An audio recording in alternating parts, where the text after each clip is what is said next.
want to know what it is. The Matrix is everywhere. It is all around us. Even now, in this very room.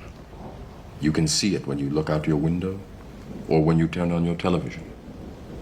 You can feel it when you go to work, when you go to church, when you pay your taxes. It is the world that has been pulled over your eyes to blind you from the truth. What truth? That you are a slave, Neo. Like everyone else, you were born into bondage, born into a prison that you cannot smell or taste or touch. A prison for your mind.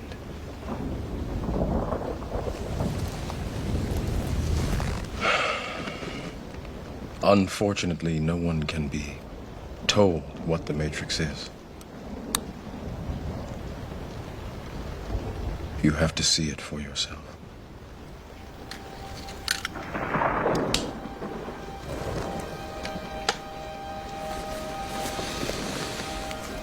This is your last chance. After this, there is no turning back. You take the blue pill, the story ends. You wake up in your bed and believe whatever you want to believe. You take the red pill, you stay in Wonderland, and I show you how deep the rabbit hole goes.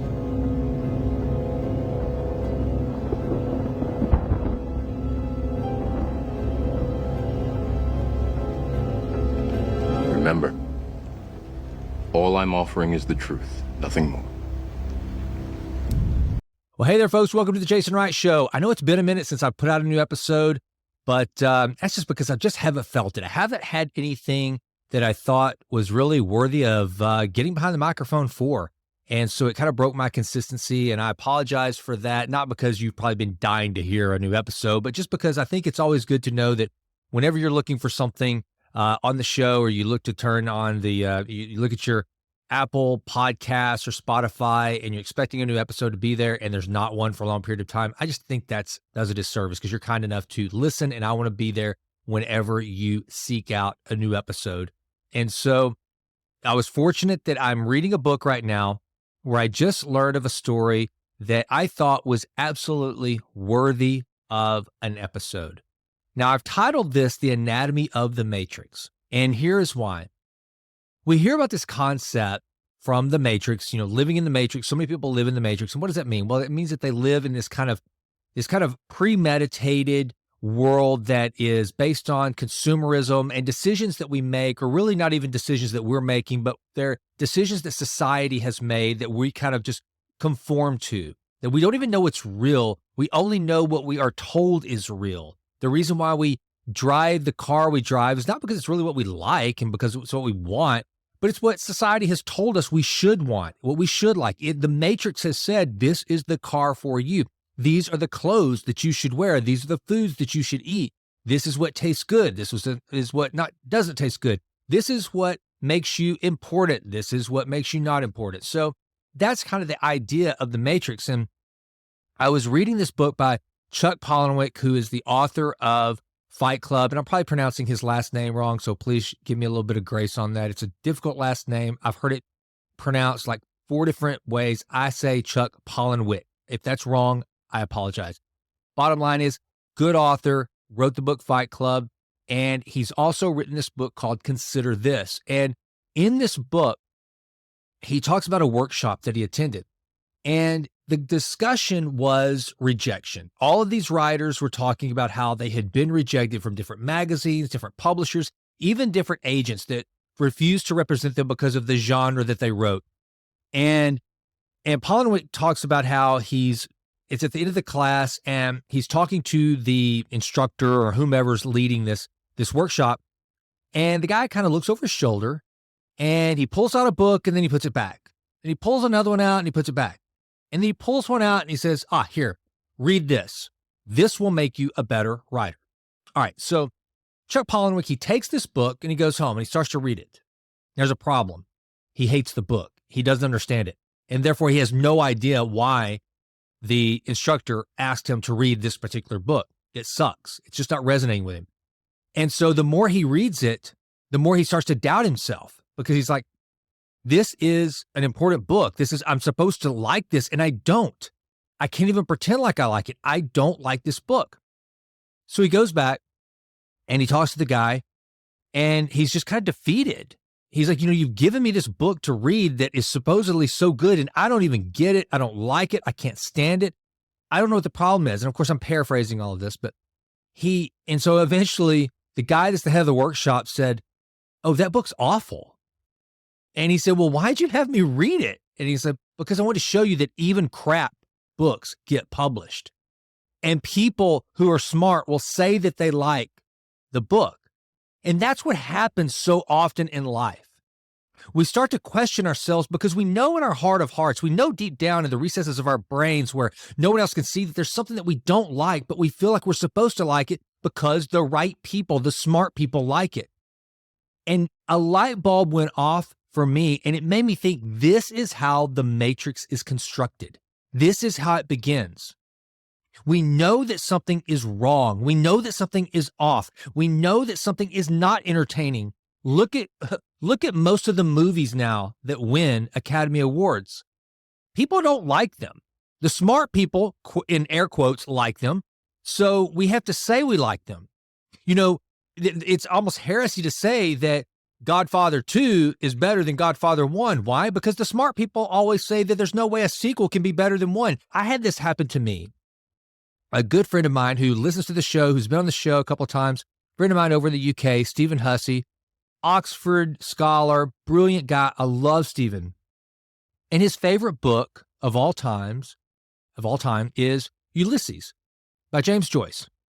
So I thought, well, if that's what Hussey likes, I got to read it, and he's a classically trained scholar in literature. I'm like, if he likes it, and Ulysses is arguably one of the best books of all time.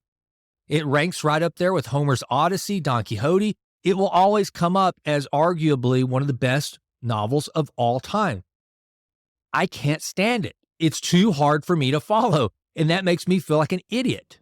Now, I don't think that The Matrix has made Ulysses a great book, but that's a good example because if I listen to other people who have talked about Ulysses, they say it's overrated and it's gibberish, and they say that they have made the comment that smart people say they like Ulysses, even though it's really not that great. And then by the same token, it's funny. So David Foster Wallace, who wrote the book Infinite Jest, this just mammoth book that is so unbelievably hard to follow and is just considered one of the greatest novels of all time. And he's considered a genius. And it's one of those things that I read it and I'm like, is the Matrix just screwing with me? I don't like this book, but I'm supposed to. Either that or I'm just stupid. I'm not smart enough to get it, or I don't have a good enough taste to like it. Or what about food? How many times have you ever eaten something like caviar? You take a bite of it. And the good thing about it is the Matrix doesn't get kids. I remember one time we had this house party and we actually had some caviar there. And one of the guests of the party gave my oldest daughter, Rylan, a bite of the caviar. And Rylan immediately wanted to spit it out. It was disgusting. And it was gross. She didn't like it, didn't want it. To this day, she is haunted by her bite of caviar.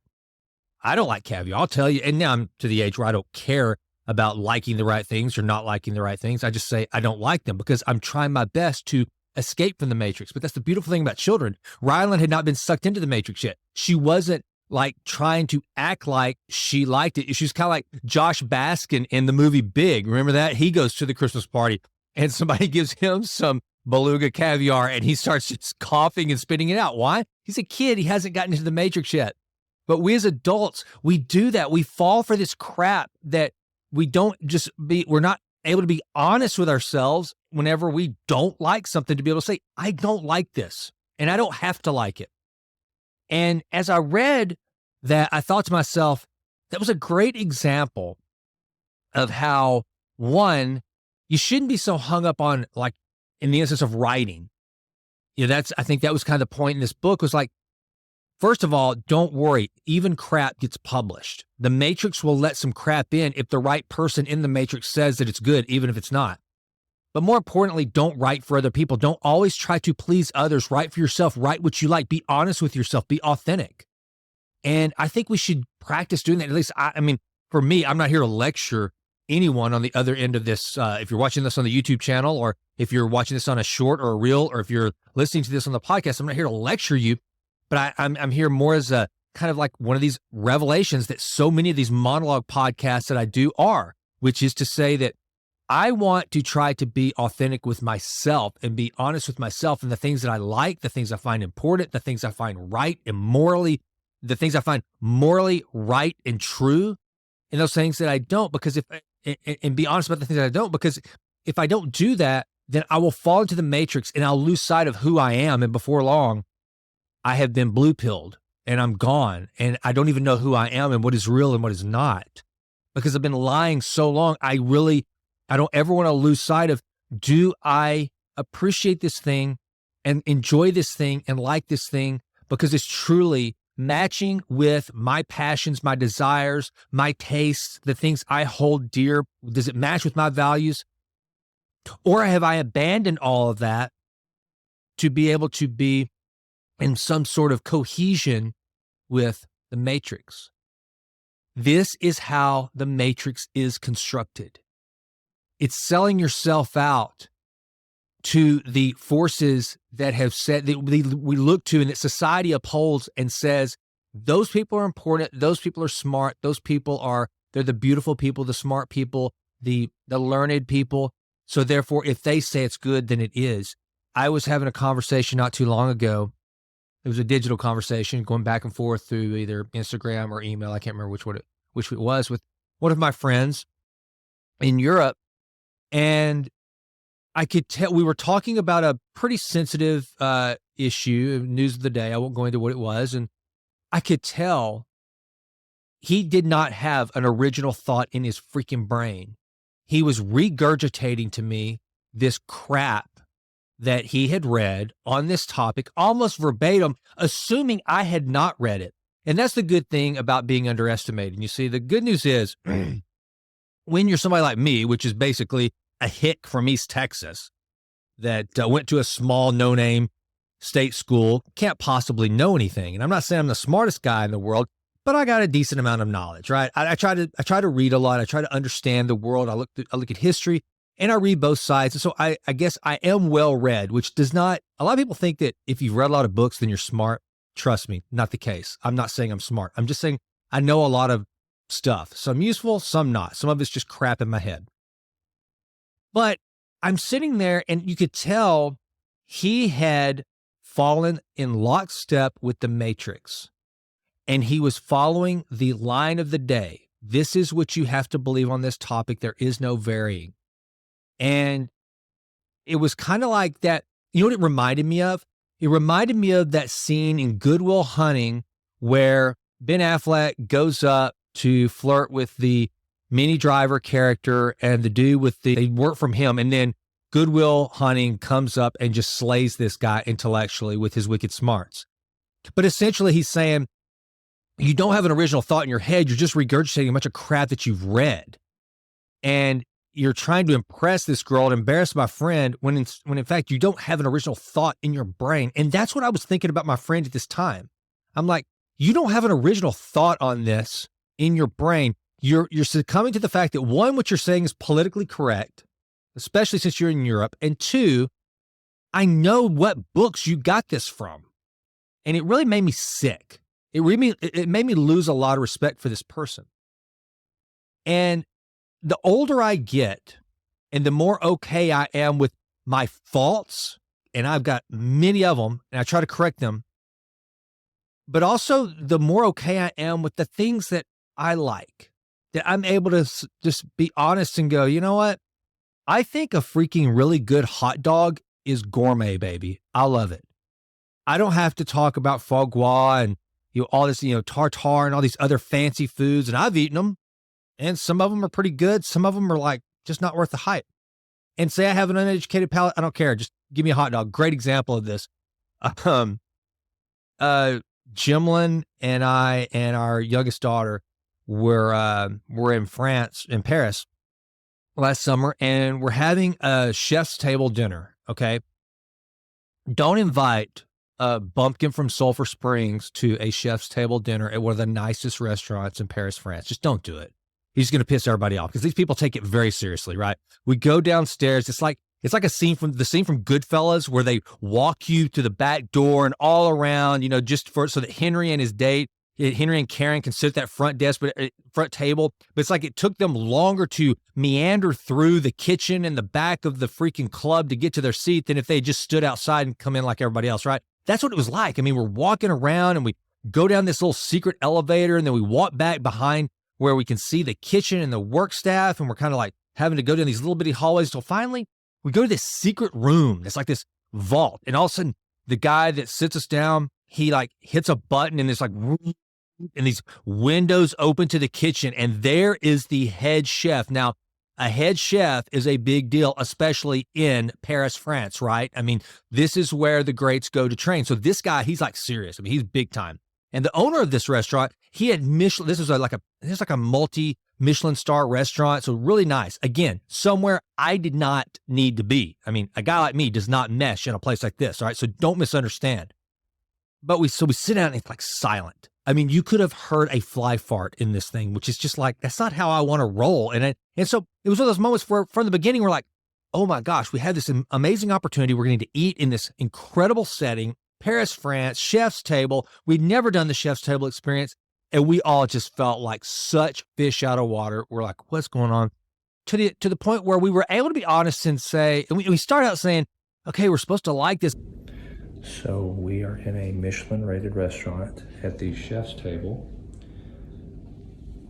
We don't know why we're here. We're not chef's table Michelin restaurant people, but here we are on our anniversary eve. And we were trying like, okay, this is what the really smart, well-educated people, meaning, by as it relates to food and culinary experiences and all this stuff, they're supposed to like this stuff, and we don't.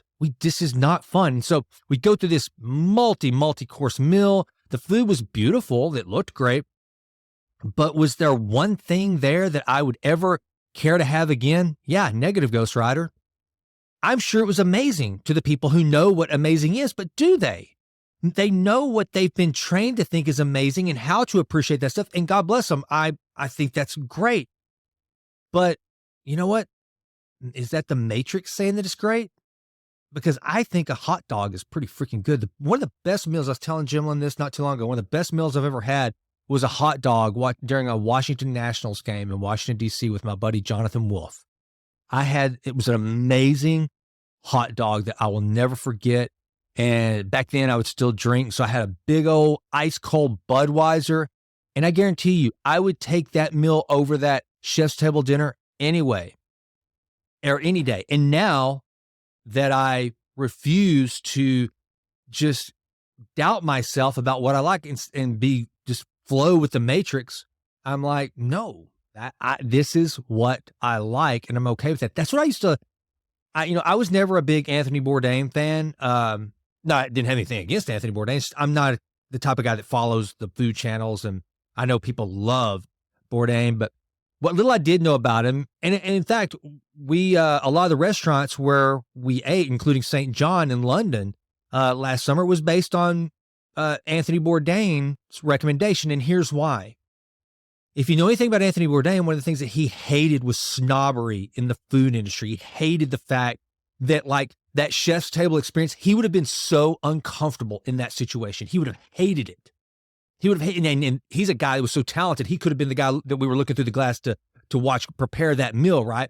But he couldn't stand that. He couldn't stand the pretension and all that. He just was like, go eat what's good. If you're in New York, you probably need to go eat a Dirty Water hot dog. If you're in Chicago, you need to go get some deep dish pizza. You'll go eat. If you're in Philly, get a Philly cheesesteak off a stand. Go eat what that town is known for.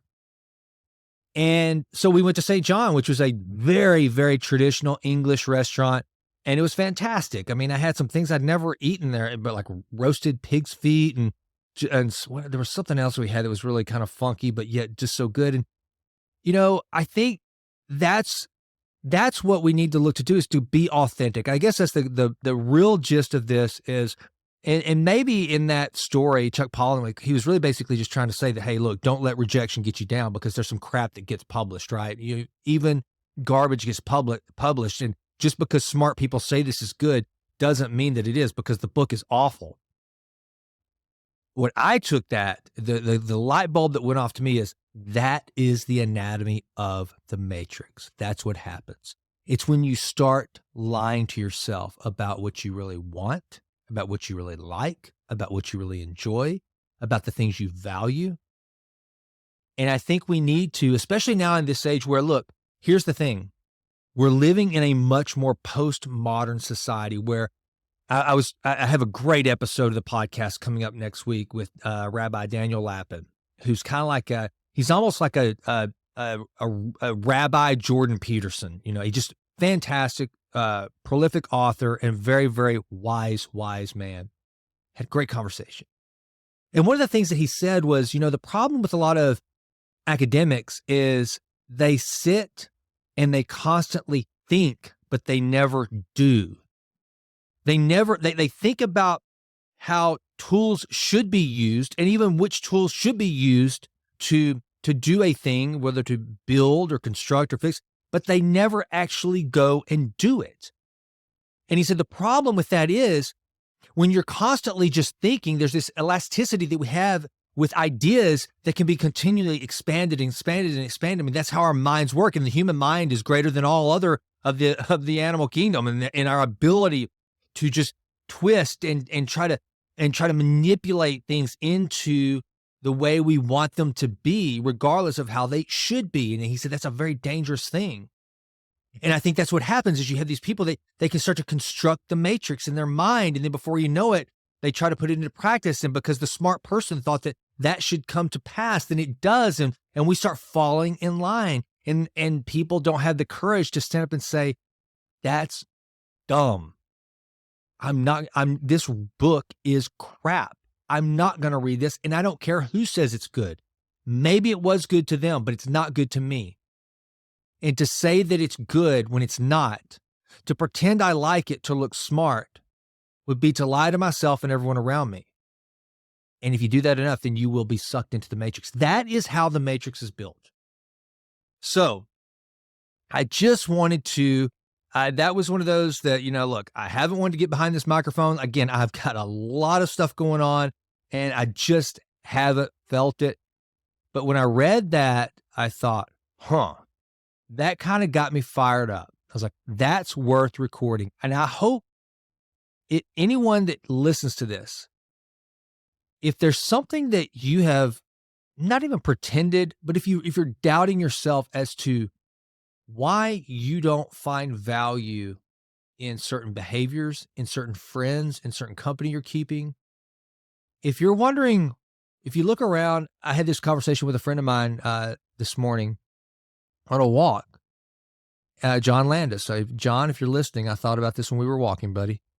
We got to talking about these people that live in these big houses, these giant houses, of which they spend 80% of their time in 20% of that big house, right?